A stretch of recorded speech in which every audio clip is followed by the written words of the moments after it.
Buenas noches, bienvenidos a otra fogata del mitógrafo. En el día de hoy, el Gato Fantasma nos preparó un informe acerca de los misterios griegos. Como sabemos, en la religión griega se celebraban rituales a los que toda la comunidad podría acceder. Había sacrificios, procesiones, fiestas públicas, banquetes, oraciones. Pero también existían otros cultos a los que no se entraba simplemente mirando desde afuera. Había cultos privados para los que era necesario ser iniciado, ser admitido. A estos cultos los griegos los llamaban misterios. No porque fueran un enigma en el sentido moderno, sino porque una parte del rito debía permanecer en secreto, debían guardar secreto. El iniciado veía, escuchaba o le mostraban algo que no podía divulgar. Los más importantes fueron los misterios de Eleusis, los órficos, los dionisíacos y los de Samotracia. Pero antes de meternos de lleno en cada misterio, conviene que hablemos un poquito sobre qué son o qué eran. Entonces ya sabemos que los misterios son cultos de iniciación. Eso quiere decir que una persona tiene que ser admitida y atravesar una ceremonia de ingreso. Entonces, después de esa iniciación, el participante queda unido a una comunidad religiosa particular. El amigo Walter Burkhardt estudió estos cultos como una forma especial de experiencia religiosa dentro del mundo antiguo. Los misterios no buscan entenderse como una religión separada, ni como una doctrina secreta, ni como una secta. Eran rituales concretos celebrados en lugares concretos con admisión, preparación, promesas y secretismo. La religión griega seguía funcionando comúnmente con sus sacrificios, con sus altares, con sus fiestas, pero los misterios se insertaban dentro de ese mismo mundo. Una persona podía participar en los sacrificios públicos de la ciudad y al mismo tiempo iniciarse en los misterios de Eleusis, en Samotracia o en lo que sea. Conviene aclarar que la religión griega no funcionaba como una iglesia centralizada, como una doctrina como las conocemos hoy en día, sino que funcionaba y se sostenía en una red de prácticas. Se sostenía en los sacrificios, en las oraciones, en las purificaciones. Pero esta red de prácticas no era homogénea ni igual en todos los misterios. Por ejemplo, en Eleusis el iniciado entraba en un culto vinculado con el descenso al mundo subterráneo y una esperanza frente a la muerte. En las tradiciones órficas, la iniciación se relacionaba con la purificación del alma. En los cultos dionisíacos, el rito podía incluir música, danza, máscaras. En Samotracia, muchos iniciados buscaban protección divina, sobre todo frente a los peligros del mar y los viajes. Por eso, los misterios no deben reducirse a una sola idea o a unas solas prácticas uniformes. No fueron solamente cultos funerarios, ni ritos agrícolas, ni ceremonias secretas. Fueron distintas formas de iniciación dentro de la religión griega. Cada una tenía su mito, su santuario, sus actos y su modo de prometer algo al iniciado. Lo siguiente que tenemos que hacer antes de hablar de los mitos órficos es revelar el problema de las fuentes. Las fuentes antiguas no explican todo y de hecho más bien poco. Se conservan algunas cosas como el mito de Deméter y Perséfone, el santuario, el Quiqueón, el Telesterión, pero no se sabe con exactitud qué se mostraba en el momento central del rito. Sobre el orfismo tenemos poemas fragmentarios, testimonios filosóficos, relatos sobre Dionisio Sagreo, laminillas de oro colocadas junto a los muertos, pero no tenemos una iglesia órfica ni un orden de todos los rituales que ofrecían. Sobre Dionisio tenemos mitos, tragedias, imágenes, pero no siempre es posible separar con seguridad lo que pertenece al teatro, lo que pertenece al mito y lo que pertenece a una práctica ritual, ¿no? En Samotracia conocemos la fama del santuario, el prestigio de las iniciaciones, pero los nombres, funcionarios y ritos internos de los grandes dioses permanecen oscuros. Por eso, cuando hablamos de misterios, conviene trabajar con prudencia y separar tres cosas. Primero, lo que las fuentes dicen con claridad. Segundo, lo que puede reconstruirse con cuidado. Y tercero, lo que pertenece a la especulación moderna. Muchas fantasías modernas han presentado a los misterios como doctrinas del ocultismo, religiones secretas, confabulaciones.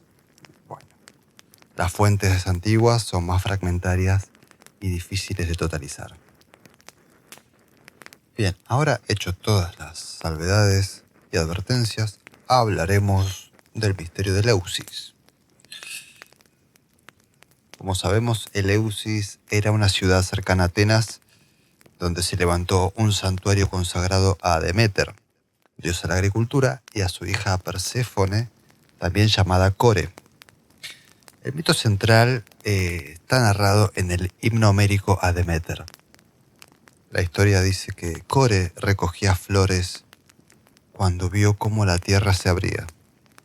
De esa grieta emergió Hades, dios del mundo subterráneo. Él la raptó y la llevó al reino de los muertos.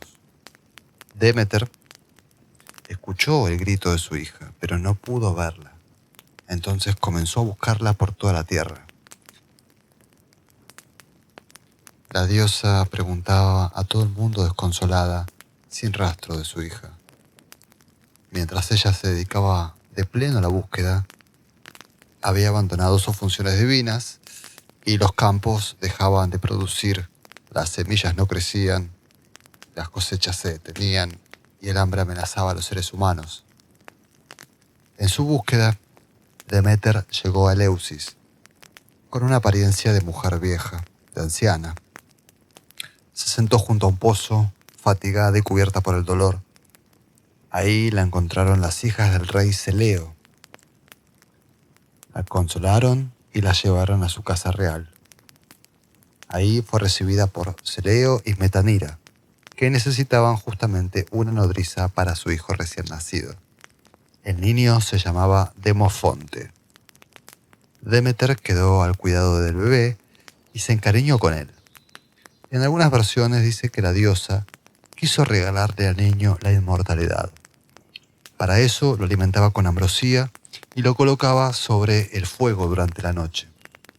El rito debía quemar su parte mortal. Pero Metanira entró justo en ese momento, vio al niño sobre el fuego y espantada gritó. Esto hizo que Deméter interrumpiera el proceso y en ese momento reveló su identidad. Ahora ya no era una vieja ni una nodriza. Se había revelado como la diosa Deméter. Ordenó que se construyera un santuario en Eleusis y enseñó los ritos que debían celebrarse en su honor. Pero mientras tanto, la tierra seguía estéril. Zeus comprendió que el conflicto ya no afectaba solo a Deméter. Sin cosechas los hombres morirían y sin hombres los dioses perderían sacrificios y honores. Entonces envió a Hermes al mundo subterráneo con un mensaje para Hades. Perséfone debía regresar siempre que no hubiera probado la comida de los muertos. La regla era clara y conocida. Quien comía en el reino de Hades quedaba ligado para siempre a ese lugar. Core, que no había querido comer nada desde su rapto y se la pasaba llorando y desconsolada, presentaba una imagen que Hades lo sensibilizaba mucho, así que decidió dejarla partir. Pero antes de que se fuera, apareció un servidor del mundo subterráneo llamado Ascáfalo, quien declaró haber visto a Core comer 3 semillas de granada. Ese testimonio cambiaba todo. Core podía volver con su madre, pero su regreso ya no podía ser total. Perséfone entonces regresó a Eleusis. Deméter abrazó a su hija, pero la alegría le duró poco. Al enterarse de la granada, comprendió que una parte de Core ahora pertenecía al mundo subterráneo para siempre. Entonces, Deméter se negó a levantar la esterilidad de la tierra. Zeus, desesperado, buscó una mediación. Llamó a Rea, su madre, e intervino para alcanzar un acuerdo. Entonces aquí llega el famoso trato. Core pasaría 3 meses al año en compañía de Hades como reina del Tártaro, con el título de Perséfone, mientras que los 9 meses restantes los pasaría con Demeter. Demeter aceptó finalmente, y la tierra volvió a producir. Antes de abandonar Eleusis, Demeter enseñó sus ritos a figuras vinculadas al santuario, como Celeo, Eumolpo y Triptólemo. A Triptólemo le entregó el grano y el conocimiento de la agricultura. En algunas tradiciones también le dio un carro tirado por serpientes para recorrer el mundo y enseñar a los hombres a sembrar.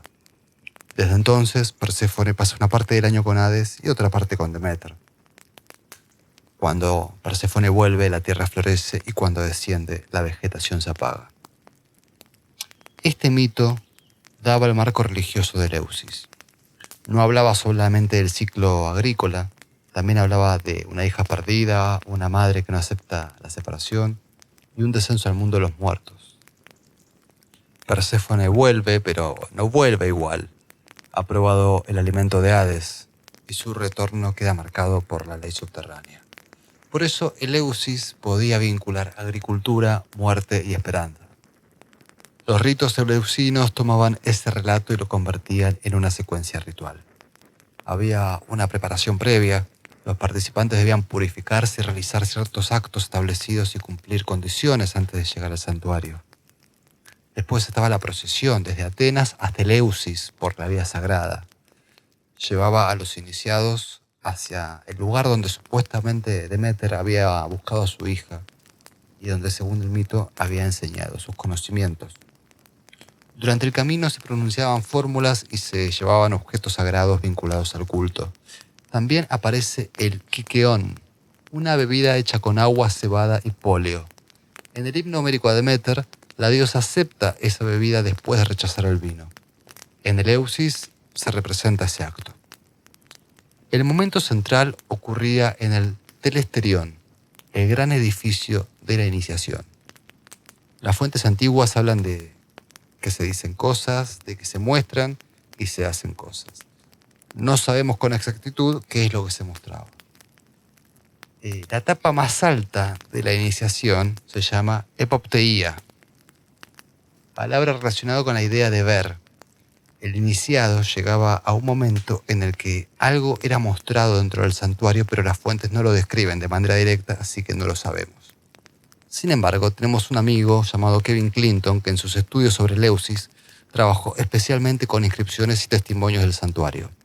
Su investigación permite ver que Eleusis no era una tradición vaga ni una fantasía literaria, sino que era una institución religiosa concreta. Tenía funcionarios, familias sacerdotales, normas, etapas rituales y una relación muy estrecha con la ciudad de Atenas.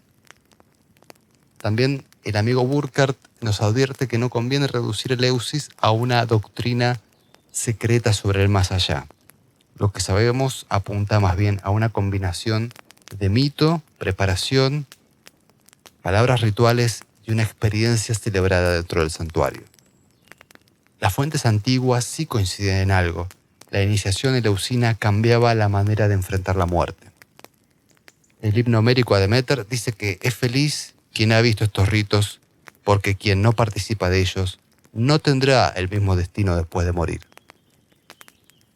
No sabemos todos los detalles de esa promesa, pero sí sabemos que Eleusis ofrecía una esperanza religiosa apoyada en el mito de Demeter y Perséfone.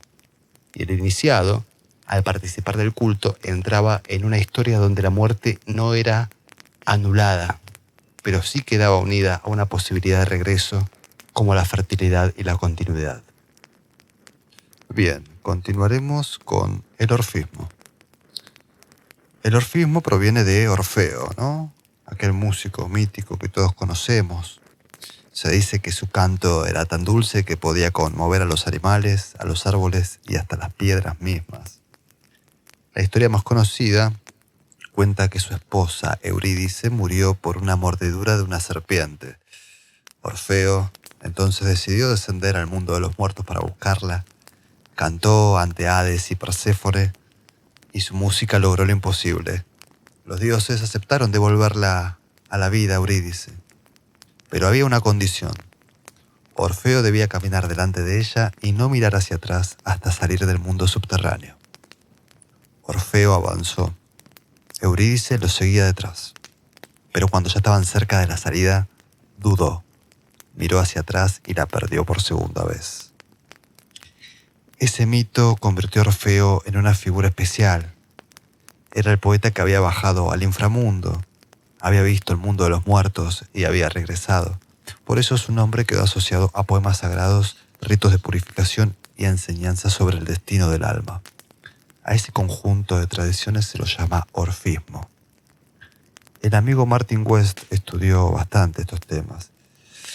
Nos dice que no hay que imaginar un libro órfico como si existiese un canon y una doctrina unificada. Lo que tenemos son relatos, poemas, prácticas que han circulado en distintos contextos. Una parte importante del orfismo fue su manera de contar el origen del mundo. Lo habíamos mencionado antes, pero recordemos que en esta versión al principio está la noche, Nix, y de la noche aparece un huevo cósmico. De ese huevo cósmico nace Fanes, el resplandeciente, también llamado Protógono, el primer nacido. Fanes es una primera luz divina. A partir de él se despliegan las generaciones de los dioses, ¿no? Este relato se diferencia de la teogonía de Hesíodo, porque Hesíodo comienza con Caos, con Gea, con Tártaro y con Eros. Otro mito importante para entender el orfismo es el de Dioniso Sagreo. Según esta tradición, Zeus engendra a Dioniso y lo destina a un lugar privilegiado. Pero Hera, enemiga de los hijos ilegítimos de Zeus, incita a los titanes contra el niño. Los titanes se acercan con juguetes, un espejo, una tabla, unas pelotas. El niño se distrae y entonces los titanes lo atacan, lo despedazan y consumen sus restos. Zeus, al descubrir el crimen, obviamente lo fulmina con un rayo. Y de estas cenizas nace la humanidad. El mito explica una condición doble del ser humano porque por un lado los hombres proceden de los titanes, marcados por la violencia y la culpa, y por otro conservan una parte de Dioniso, divina, porque los titanes habían comido al niño divino antes de ser fulminados. De ahí viene una de las ideas más fuertes de la tradición órfica. El ser humano tiene una parte titánica y una parte divina. La vida humana queda ligada a una falta antigua, pero también a una posibilidad de purificación. En este sentido, el orfismo dio lugar central al alma. El alma podía tener un origen divino, cargar una impureza y necesitar purificación. La vida no terminaba simplemente con la muerte del cuerpo, sino que el alma seguía un camino y debía prepararse para ese tránsito. Por eso las prácticas órficas podían incluir iniciaciones, abstinencias, fórmulas sagradas, modos de vida y ritos de purificación. Platón ya lo menciona en varios pasajes a personas que ofrecían purificaciones, ritos, libros atribuidos a Orfeos. A veces lo hace con tono crítico, por supuesto, que Platón se reía de todo esto. Pero este dato sirve para ver cómo estas prácticas circulaban en el mundo griego y que no todos las miraban del mismo modo. El testimonio más concreto son las laminillas órficas de oro. Son unas pequeñas placas que se encontraron en excavaciones arqueológicas colocadas junto a los muertos. Se han encontrado en distintas tumbas del mundo griego, especialmente en el sur de Italia, en Creta y en Tesalia. Estas tablillas se encontraron inscripciones donde indicaban qué camino debían tomar el muerto en el más allá. Otras advertían qué fuente debían evitar y de cuál podía beber. Otras daban palabras para presentarse ante los guardianes del mundo subterráneo. En algunas fórmulas el alma declara un origen divino. El muerto llevaba estas frases, estas señales, como parte de la memoria de su iniciación.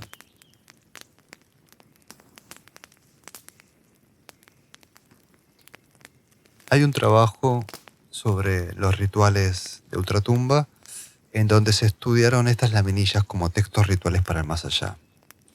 La importancia está en que demuestran una preocupación práctica, ¿no? Cuando alguien se muere, ¿qué es lo que debe decir? ¿Y qué es lo que el alma debe hacer después de morir? Ahí se ve con claridad la diferencia con otros aspectos de la religión griega, en donde, por ejemplo, la ciudad podía honrar a los muertos con ofrendas y memoria familiar, pero las laminillas órficas muestran otra expectativa. El alma iniciada podía reconocer un camino especial y encontrar un destino mejor de ultratumba. El orfismo puso en primer plano una pregunta decisiva en los iniciados. ¿Qué ocurre con el alma después de la muerte y cómo debe prepararse para ese viaje? Bien, continuaremos con Dionisio y los misterios. Los misterios dionisíacos estaban vinculados, por supuesto, que a Dioniso, dios del vino, del éxtasis, del teatro, entre tantas otras cosas. Dioniso no era solo un dios de la embriaguez, como algunos quieren creer, sino que en la religión griega el vino podía formar parte de una experiencia ritual y de orden superior.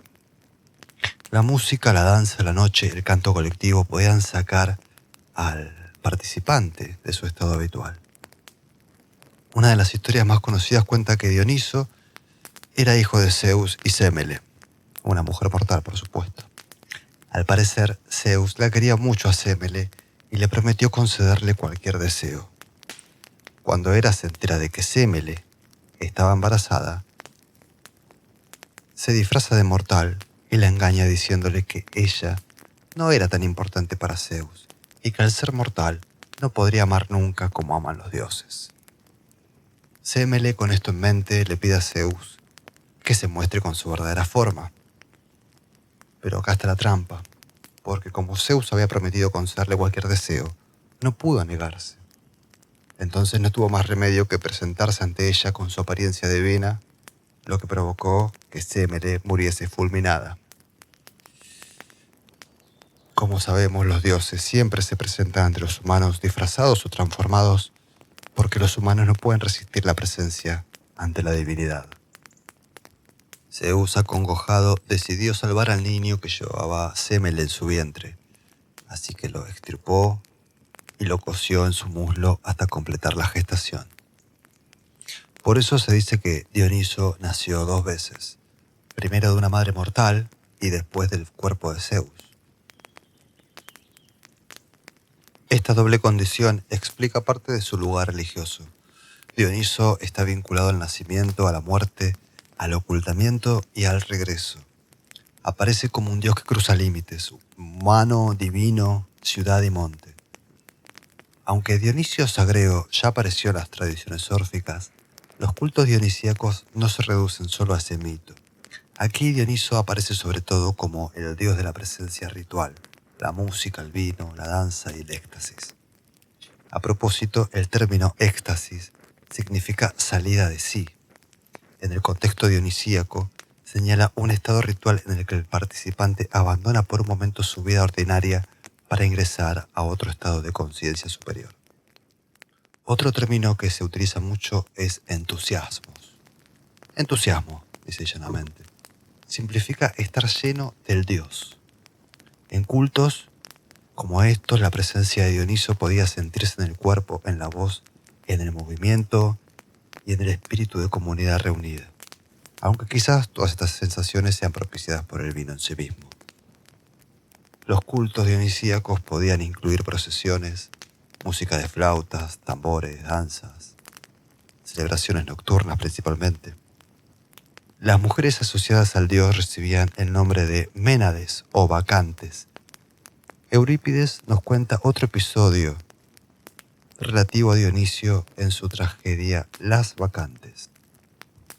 Todo comienza con Dioniso llegando a Tebas. Decide regresar a la ciudad donde había muerto su madre, Sémele, y viene a reclamar reconocimiento para que lo adoren como un nuevo dios. Pero no todos creían que Sémele había sido amante de Zeus y que había muerto abrazada al ver al dios en su forma divina. Las hermanas de Sémele dijeron que ella había mentido, que Zeus no era el padre de su hijo y que su muerte había sido un castigo por esa mentira. Entonces Dioniso llega para limpiar el nombre de su madre y para imponer su culto en Tebas, pero no aparece ante todos con su forma divina, sino que llega disfrazado como un extranjero, como un acólito de su propio culto. Trae consigo los signos dionisíacos propios, el cabello largo, el tirso, la música, el entusiasmo y el llamado del dios.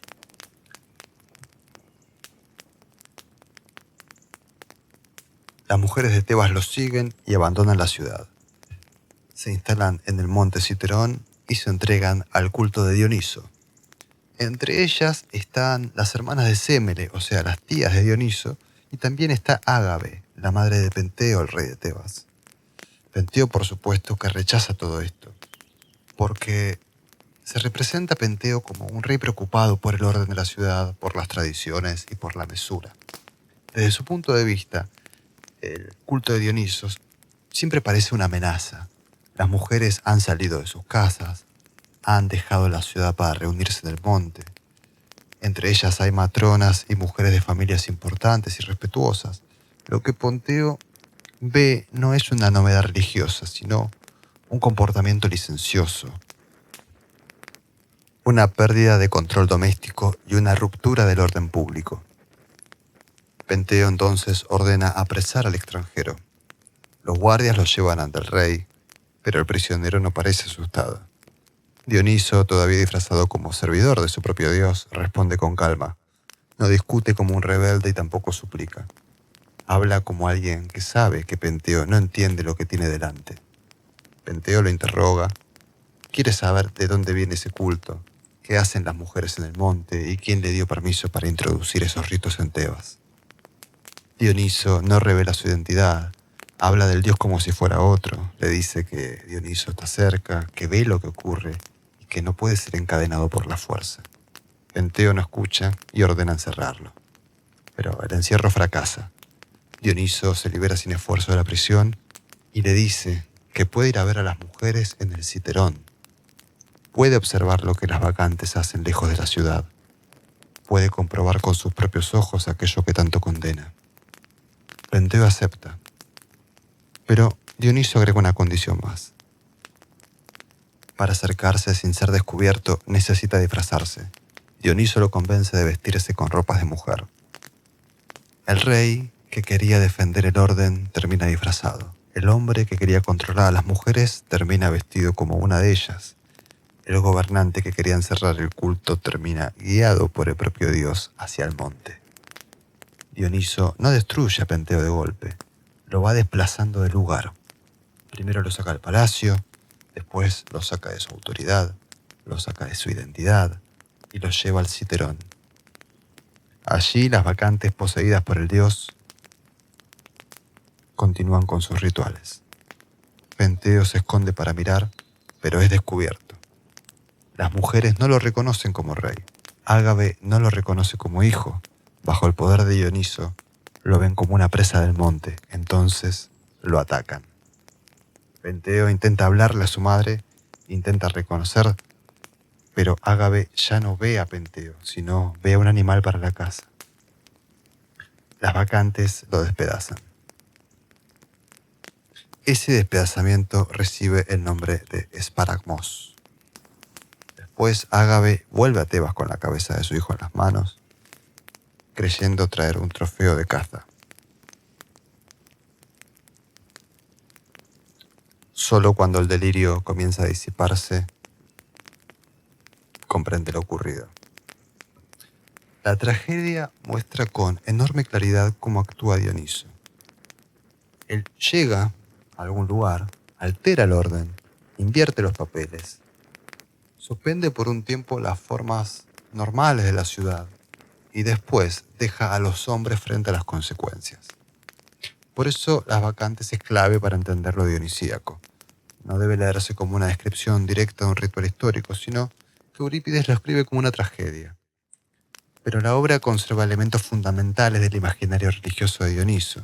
Está el monte, la música, sus atributos de Tirso, el disfraz, la posesión, la inversión de los papeles, el peligro de negarlo. Walter Burkert hizo un estudio interesante a Dioniso y nos comenta que Dioniso era una divinidad integrada en la religión de la ciudad. Era oficial, pero sus actos podían llevar a la ciudad hacia sus bordes, hacia sus partes más ocultas. Dioniso tenía fiestas públicas, teatro, procesiones, pero su presencia abría un espacio donde el orden cotidiano quedaba suspendido. Entonces, Dioniso no representa simplemente el desorden, tampoco. Sus fiestas y sus ritos abrían una pausa dentro del orden común.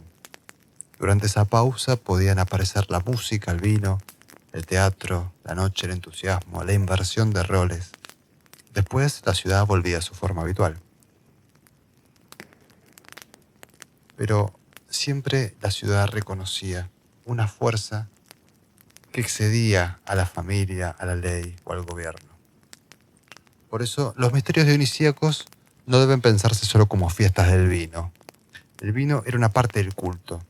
Dioniso reunía música, danza, máscara, pero alteración ritual del orden también. En Dioniso el centro estaba en la llegada del dios y en la transformación momentánea de quienes participaban en su culto. Dioniso era celebrado, invocado, cantado, bebido y sentido en todo el cuerpo.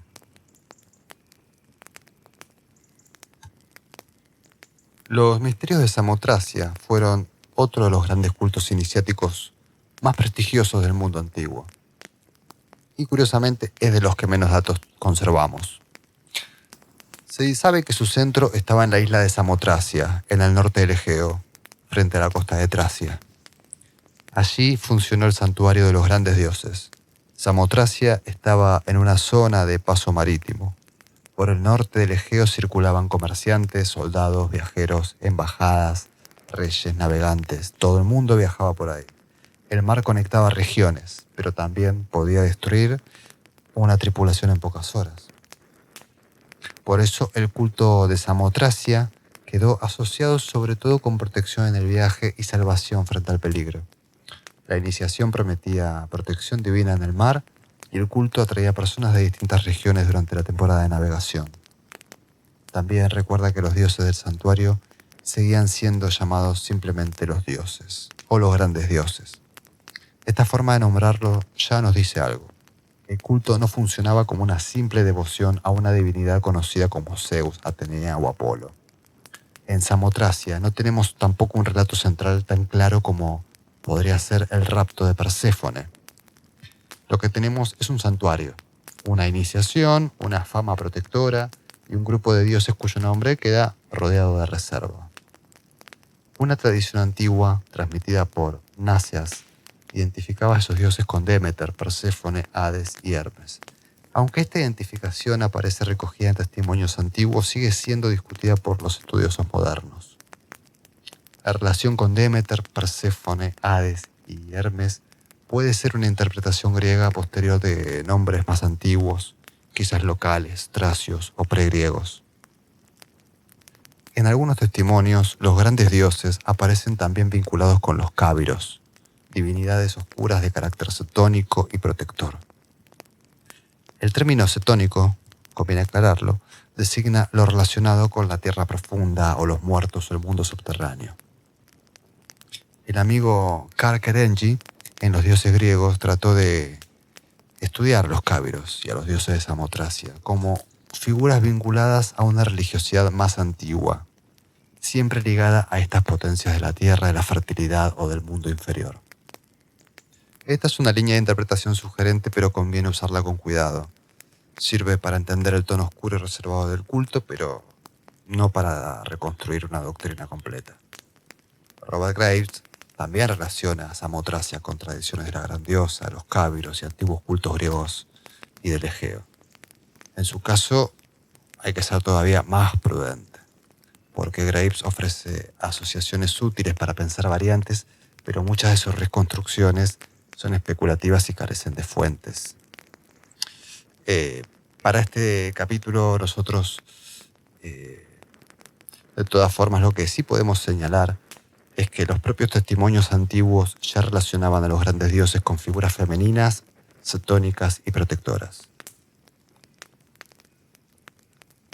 Por otro lado tenemos a Susan Cole, que escribió sobre los grandes dioses de Samotracia. Ella estudió el culto a partir de inscripciones, testimonios y organización del santuario. Su trabajo permite ver que Samotracia funciona como un santuario de gran prestigio panhelénico.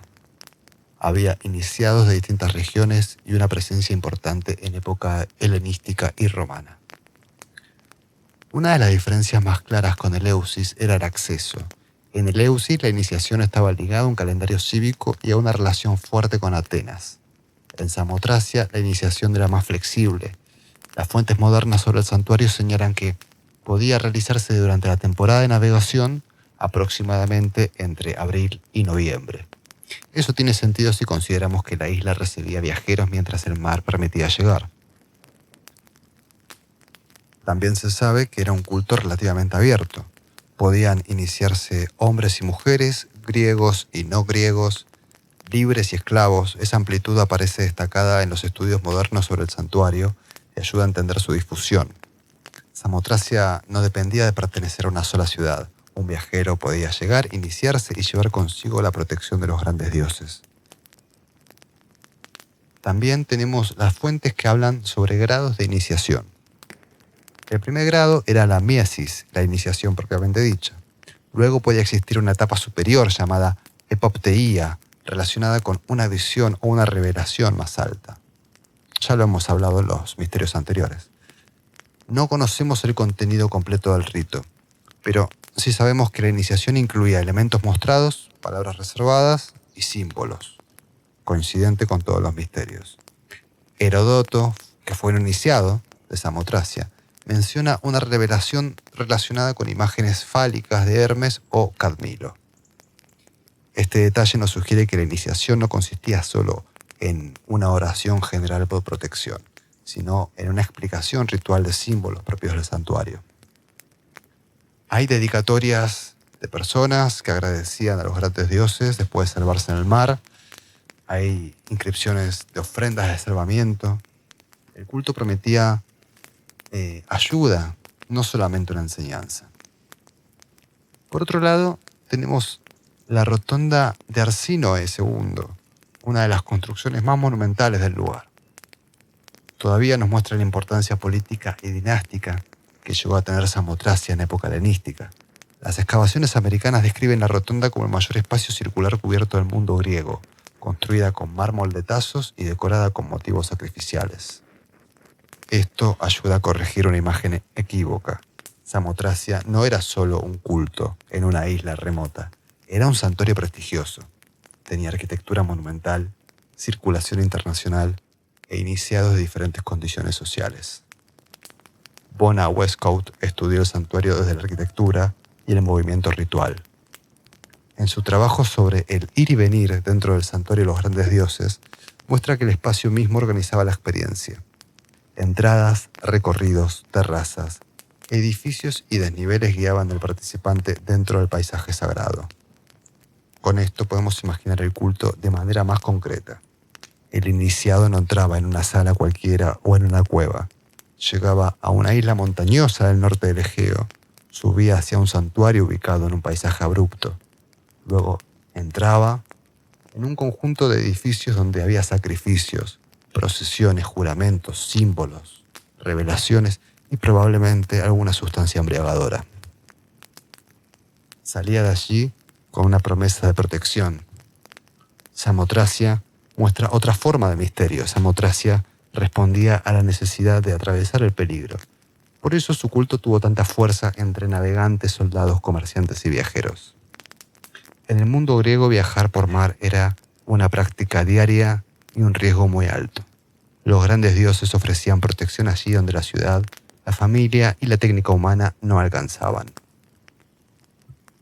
Como hemos visto, los misterios griegos no formaban una religión unificada ni una doctrina organizada. Eran cultos iniciáticos diferentes entre sí, con sus santuarios, relatos, ritos y sus promesas propias. Eleusis estaba vinculada a Deméter y Perséfone. Allí la iniciación ofrecía una esperanza frente a la muerte apoyada en el ciclo de la tierra y en el retorno de Perséfone. El orfismo puso el acento en el alma. A partir de Orfeo, de los poemas sagrados, del mito de Dionisio Sagreo y de las laminillas de oro, algunos iniciados pensaban la muerte como un viaje que requería preparación, purificación y palabras precisas para el más allá. Samotracia respondía a otra necesidad. Sus grandes dioses ofrecían protección en el viaje, especialmente frente al mar. En una isla del norte del Egeo por donde circulan navegantes, comerciantes, soldados, la iniciación prometía ayuda allí donde la técnica humana, como dijimos, no alcanzaba. Por eso los misterios no pueden reducirse con una sola idea. No fueron solamente cultos funerarios, no fueron ritos agrícolas, ni celebraciones extáticas, ni ceremonias secretas.